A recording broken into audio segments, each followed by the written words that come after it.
Hello, good morning. I'm Sofia Tomacruz, and joining me today is Rappler reporter who covers Malacanang, Cupin. Um, we are in Tokyo today for the official visit of President Ferdinand Marcos Jr. to Japan. It's his first official visit to the Asian country, and we expect more to come in the future. But for the visit currently happening today, we're just going to give you a quick recap and rundown of what to expect and why President Marcos chose to go to Japan for an official visit this year.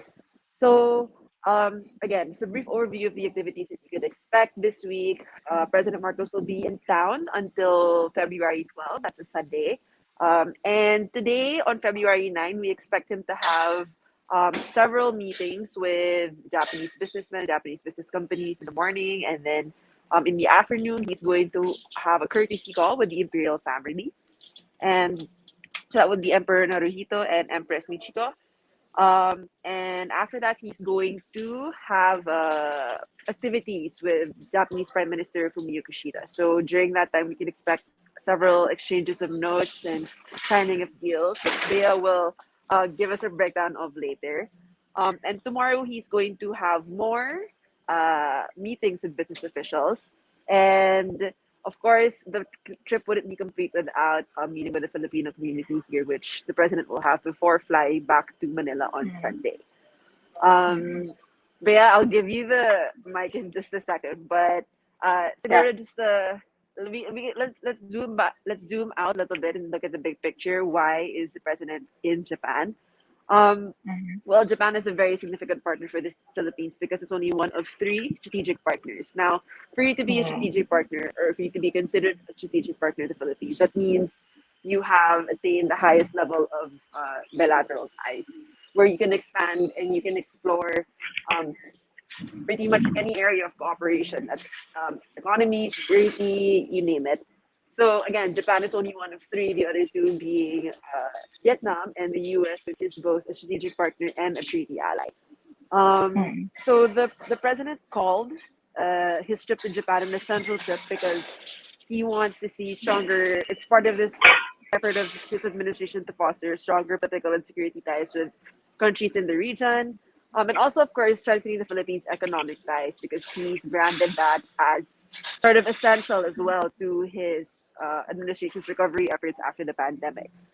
In Mm. terms of how important a partner Japan is for the Philippines, um, Japan is still the Philippines' largest source of official development assistance, and that's been consistent through several administrations. No, even during the Duterte administration, when former President Rodrigo Duterte decided to foster closer ties with China, officials, Duterte himself called Japan a true friend, and officials of that administration said that when it comes to a partner who will uh, give foreign assistance and foreign aid and official development assistance, Japan is still the most reliable and has the most um, uh, beneficial terms when it comes to any loans or projects that we would get into. Um, in terms of the economics of it all, Japan is the second largest trading partner in the Philippines, the third largest Mm. export market, the second largest source of imports as well. So all of that to really say that Japan is a major partner for the Philippines when it comes to the economy. So much so that President Marcos said last night on board the presidential plane that unlike other past trips he's taken, this isn't so much an introduction Mm. of the Philippines to Japan. It's really picking up on deals that were discussed or even touched on before the pandemic, and trying to Yeah. bring those closer to close. So um, just one more note on why Japan is such an important partner. So we talked about the economy. We also talked about the level of diplomatic ties that the Philippines has to Japan. And because it's a strategic partner, we see one area that is growing a lot is cooperation on the security front. And so Mm. we expect uh, a deal on humanitarian assistance and disaster response to be Yeah. signed, which is important because that's a stepping stone for an, a more meaty deal, as you would say, which is a Yeah. reciprocal access agreement, which we can talk about more later. But this is really Yeah. a growing front, yeah, a growing avenue as well for Philippine and Japanese security, Philippine Japanese relations. But again, I mentioned Mm. earlier that there is a lot of deals we're expecting in this trip, and Bea could probably also share with us some of the information on that. Yeah. Based on the briefing of the Department of Foreign Affairs before the departure, parang they expect at least 7 bilateral deals. I say expect 7 kasi di natin alam baka may madagdag, baka may mabawasan pa later on, but usually yun na yun. Yung broad strokes lang that they told us about, una, like Sofia mentioned, yung disaster and humanitarian relief kasi nga Japan is our largest source of ODA, but also connected to that, yung loan agreements, yung sinabi lang nila loan agreements connected to infra.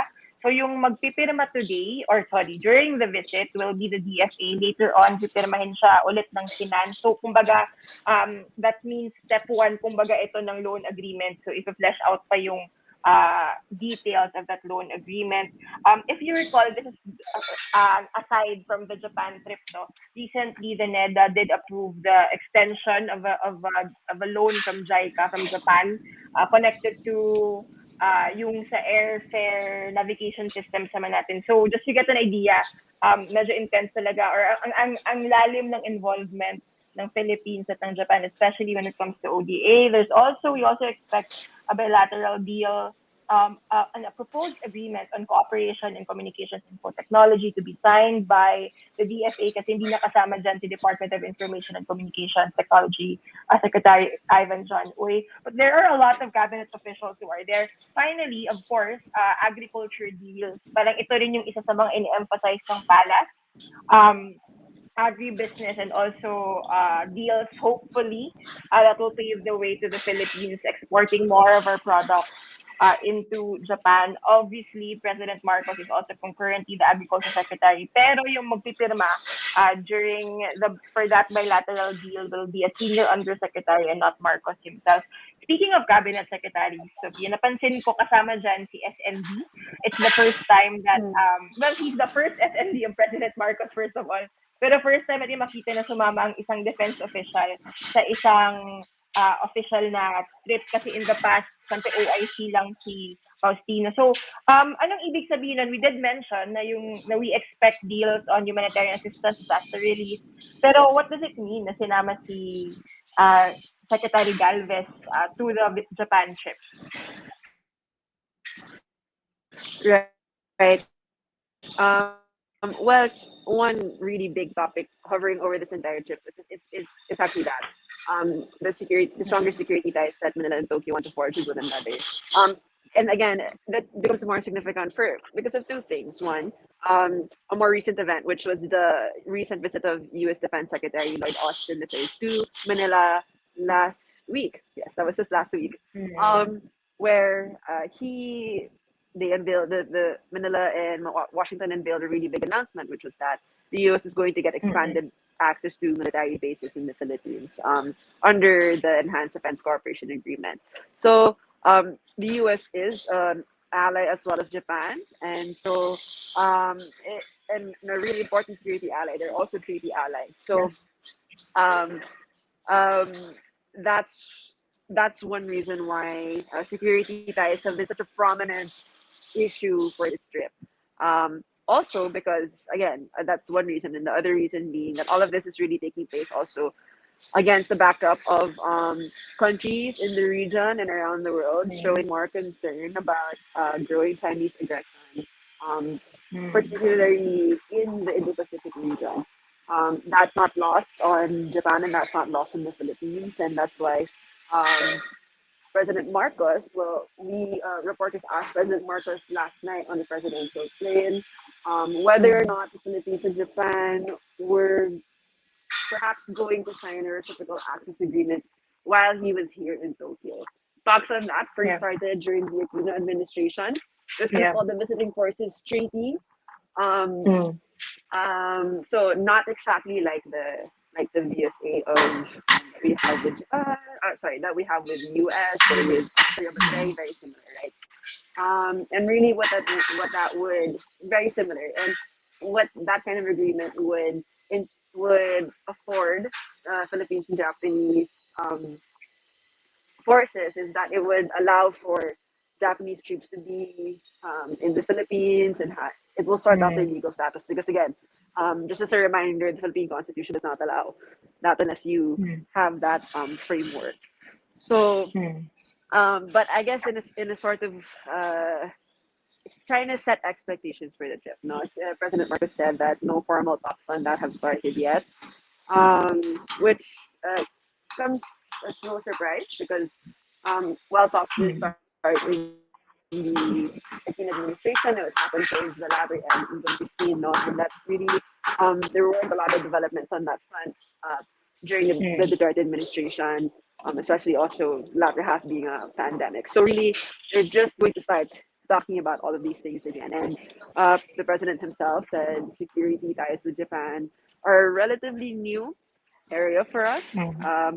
What Japan has been very involved in is, again, ODA, foreign aid, but also building up the Philippine Coast Guard capabilities. So a lot of our ships come from Japan. We collaborate closely with Japan, so much so that the PCG submitted a proposal as well to JICA for sort of a support base, the construction of a support base in Subic. I give a very, very strategic area because it's the closest to Scarborough Shoal, which Panatag Shoal, which we know right now is pretty much under Chinese control.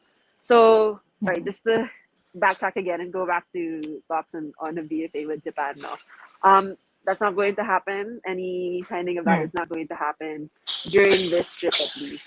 But what we do know is going to take place is the signing of terms of reference or just a deal of sort on the collaboration on joint humanitarian assistance and disaster response drills between the Japanese self-defense forces and the armed forces of the Philippines. Yes, they will focus on that, on the humanitarian assistance and disaster relief. But aside from that, officials still see this as a stepping stone to getting that political action unit because it will involve things like, sorting out how many Japanese troops can be in the Philippines and what the legal status will be. Bases. Both of which are elements.